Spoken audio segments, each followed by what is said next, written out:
ዛሬ ምሽት ፍጻሜውን የሚያገኘው የእንግሊዝ ፕሪሚየር ሊግና የቻምፒዮኑ አርሰናል ዋንጫ መረከብ የዓለም እግር ኳስ ወዳዱን ማህበረሰብ ዓመቱን ሙሉ ትኩረቱን ስቦ የከረመው የታላቋ ብሪታንያ ተወዳጅ ሊግ የውድድር ሲዝን ዛሬ ያበቃል። በበርካታ ደጋፊዎች ምነው ባላለቀ የሚሰኘው ተወዳጁ ሊግ በዚህ ወቅት መጨረሻው ነውና ፍጻሜውን ለማየት እንገደዳለን። ክረምት በመጣ ቁጥር ጭንቅ ጥብብ የሚለው ደጋፊው በዚህ ቀን ጨክኖ ሊጉን በመሰናበት ከቀጣይ ሳምንቱ የቻምፒዮንስ ሊግ የፍጻሜ ፍልሚያ ቀጥሎ ፊቱን ወደ ዓለም ዋንጫ ያዞራል። የ2025-26 የእንግሊዝ ፕሪሚየር ሊግ የመጨረሻ 38ኛ ሳምንት ጨዋታዎች ዛሬ ምሽት በተመሳሳይ 12 ሰዓት ላይ ይደረጋሉ።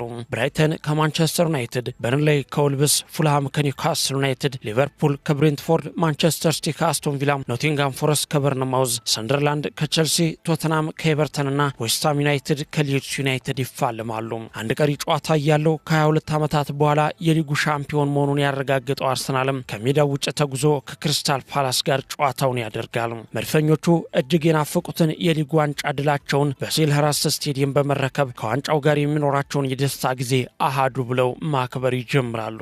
አስቀድሞ ሻምፒዮን መሆኑን ያረጋገጠው አርሰናል በዚህ ጨዋታ ተሸነፈም አሸነፈም ለውጥ ስለማይኖረው በብዛት በተቀያሪ ተጫዋቾች ወደ ሜዳ እንደሚገባ ይጠበቃል።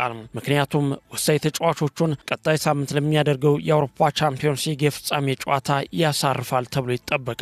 የኮንፈረንስ ሊግ የፍጻሜ ጨዋታ ያለበት ተጋጣሚው ክሪስታል ፓላስ በበኩሉ በተመሳሳይ መልኩ ለቡድኑ ቁልፍ ተጫዋቾች እረፍት እንደሚሰጥ የሚጠበቅ ነው። በውድድር ዓመቱ 19 ጊዜ ግብ ሳይቆጠርበት የወጣውና በዚህም አስቀድሞ የወርቅ ጓንቱን ያሸነፈው ስፔናዊ የአርሰናል ግብ ጠባቂ ዴቪድ ራያ በበኩሉ በጨዋታው የሚሰለፍ ከሆነ ግቡን ሳያስደፍር ለመውጣት ወደ ሜዳ ይገባል። ዴቪድ ራያ በዛሬ ምሽቱ ጨዋታ የሚሰለፍ ከሆነና ግብ ሳይቆጠርበት ከወጣ በአርሰናል ታሪክ በአንድ የውድድር ዓመት 20 ጊዜ ግቡን ሳያስደፍር የወጣ የመጀመሪያው ታሪካዊ ግብ ጠባቂ በመሆን አዲስ ሪከርድ ያስመዘግባል።